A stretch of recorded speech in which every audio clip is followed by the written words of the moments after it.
Europe 1, Village Média. Philippe Vandel. En compagnie de Nathalie Yanetta, vous avez été l'un des visages du sport et du foot sur Canal+ pendant une vingtaine d'années, le journal du foot, l'équipe du dimanche, puis vous avez quitté Canal pour rejoindre François Hollande à l'Elysée sur les dossiers liés au sport. Vous avez fait un détour par l'UEFA, que vous avez quitté pour rejoindre l'agence de conseil créée par Gaspard Ganzer 2017. Donc Gaspard Ganzer, Roman Abreu et Denis Pingot. J'y tiens parce que nous sommes 4 associés, il faut citer les 4. Vous êtes directrice associée, l'agence s'appelle 2017. Ça me rappelle Optique 2000, chaque année ça vieillit un peu. Tout ça pour dire que vous n'êtes pas au chômage et vous revenez à la télévision, sur TF1, sur LCI, vous participez au MAC de la Coupe du Monde et vous animez votre propre émission tous les soirs sur LCI, ce sont les prolongations. D'abord, comment s'est passée votre arrivée sur TF1 ? Très bien. Non, je veux dire, qui a appelé l'autre et pourquoi on vous a appelé vous ? Ah, c'est Thierry Tuillier d'abord, que je connais bien, que j'avais rencontré. Voilà, que j'avais rencontré lorsqu'il était arrivé à iTélé à l'époque. Et François Pélissier, qui est le patron des sports que je connais depuis 20 ans, qui en décembre m'ont dit ce serait sympa si tu venais faire la Coupe du Monde avec nous, etc. Gilles Pélisson aussi, le patron de TF1, m'a dit franchement ce serait cool. Un mois de plaisir à partager et forcément dans des trucs comme ça, c'est un cadeau. Un cadeau, tu le prends puis tu dis merci, quoi. C'est ma deuxième question. Un mois de plaisir, donc après vous arrêtez, vous retournez, d'accord. C'est juste un one shot. Vous prenez l'antenne à 23h après Patrick Chêne sur LCI, mais également vous êtes après toutes les émissions de débrief des autres chaînes, la chaîne L'équipe, BFM TV, CNews. Comment, pour vous démarquer, quel angle avez-vous choisi ? C'est un angle un peu particulier qui est celui de on se pose un tout petit peu et on reprend surtout, on s'appuie sur toutes les images. LCI, c'est la seule chaîne qui possède tous les droits de cette Coupe du Monde, contrairement aux autres chaînes que vous avez citées, qui elles font du 1 minute ou 1 minute 30 par heure. Qui font du débrief, mais qui ne peuvent pas s'appuyer avec autant de gourmandise sur les images, ce qui est notre chance à nous à LCI. Il y a également le choix des invités. Ce ne sont pas les sempiternels spécialistes du football. Par exemple, il y en a quand même, pardon. On préfère parler foot avec des gens qui connaissent le football. Alors, attendez, avant de parler, attendez d'entendre cet extrait. Vous avez reçu l'avocat Hervé Temim ou l'ancien tennisman Arnaud Di Pasquale. C'était hier soir.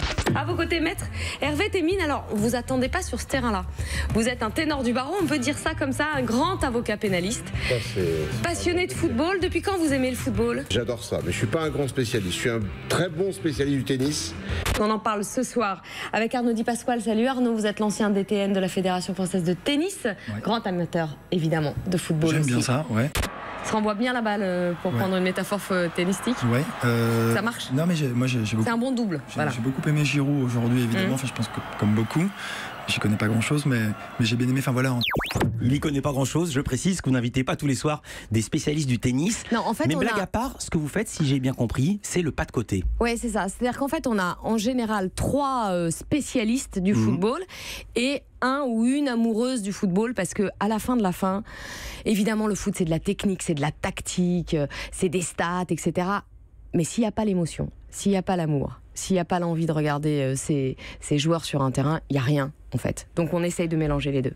Alors, l'émotion, elle y est. Vous participez également à l'émission Le MAC de la Coupe du Monde. C'est présenté par Denis Brognard sur TF1. Et vous avez des avis, on va dire, tranchés. Samedi, c'était juste après France-Australie, victoire 2-1. But australien sur pénalty après une main de Samuel Umtiti. Et vous n'étiez pas à lui trouver des excuses. Nathalie Yanetta, je vous sentais un peu dubitative en écoutant Samuel Umtiti. Non, il dit c'est des trucs qui arrivent. Non, bien c'est sûr, fait de c'est jeu. Quand même. En finale de Coupe du Monde, quand t'es l'équipe de France, ça doit pas arriver. Voilà. Bon, je vais me faire gifler et engueuler, mais je le dis, voilà. Il ne le refera pas. Ça va pas arriver. Ça ne doit pas arriver, pour reprendre vos termes. Vous êtes mais c'est vrai, il lève les 2 bras dans la surface de réparation. Tu viens d'ouvrir le score dans un match hyper tendu. Qu'est-ce que tu fais cette faute de débutant? Non, il le sait, Samuel Umtiti. D'abord, on ne tutoie pas. C'est pas vous que je tutoie. J'ai compris. C'est inexcusable, voilà, et il le sait. Mais si on est une émission média, est-ce que, pour reprendre votre propre terme, vous êtes fait gifler après cette sortie? Est-ce qu'ensuite il y a les réseaux sociaux qui disent waouh, vous avez dit ça? Alors, je vais vous dire un truc, Philippe. Moi, j'ai commencé ce métier sans les réseaux sociaux et je remercie le ciel tous les jours. Pareil. Je pense qu'aujourd'hui, une partie des personnalités ou des personnes qui s'expriment à l'antenne sont totalement phagocytées par ce truc-là. On a le droit d'avoir un avis pourvu qu'il soit justifié. C'est pas avoir un avis pour un avis. Je pense honnêtement que 80% des Français qui ont regardé ce match se sont dit à quel moment tu mets la main dans une surface de réparation. C'est pas ici qu'on va critiquer non, mais c'est pas ce que je veux dire. les avis des gens et la liberté de parole. Bien sûr que aujourd'hui, c'est plus difficile peut-être d'avoir des opinions, et paradoxalement, on demande aux gens de plus en plus d'avoir des opinions extrêmement tranchées quand on les invite en plateau. Ce qui est un problème, parce qu'on voit bien à quel point on est en train de créer des personnages qui se la jouent. Moi, j'ai dit à Denis Brognard, tu sais, il y a des soirs, je vais te répondre à une question, je ne sais pas. Je ne sais pas. Je ne suis pas dans la tête de Didier Deschamps. Je ne suis pas dans la tête de Sampaoli. Je ne suis pas dans la tête du sélectionneur allemand Joachim Löw. Parfois, il faut savoir dire « je ne sais pas ». Vous n'avez pas répondu à mes questions. Je savais qu'il fallait dire ce que je pensais juste, c'est-à-dire « non, Samuel Umtiti, tu ne fais pas une faute comme ça ». Vous n'avez pas répondu à mes questions. Est-ce qu'ensuite vous êtes fait troller sur les réseaux sociaux? J'ai pas regardé.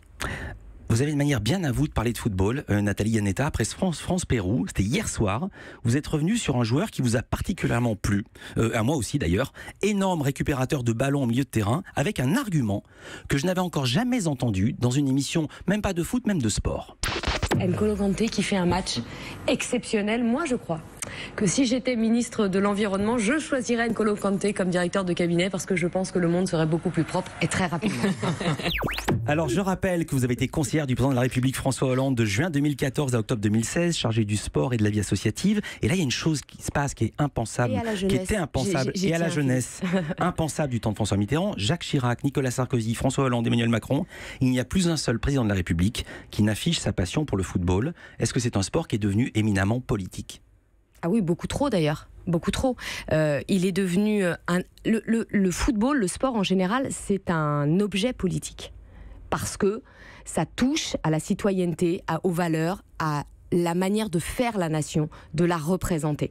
Pour autant, elle est prise en otage dans un débat politique et, à mon sens, de la mauvaise manière. On l'a vu avec l'affaire Benzema qui dépassait le strict cadre du football. On l'a vu avec Naïsna, on l'a vu avec l'affaire Benzema. On le voit de manière systématique, à tort, à mon avis. Moi, lorsque j'étais auprès du président de la République, François Hollande, je lui ai toujours dit, vous êtes un amateur de football, dont acte, on ne va pas vous empêcher de vivre votre passion, ni même de la revendiquer.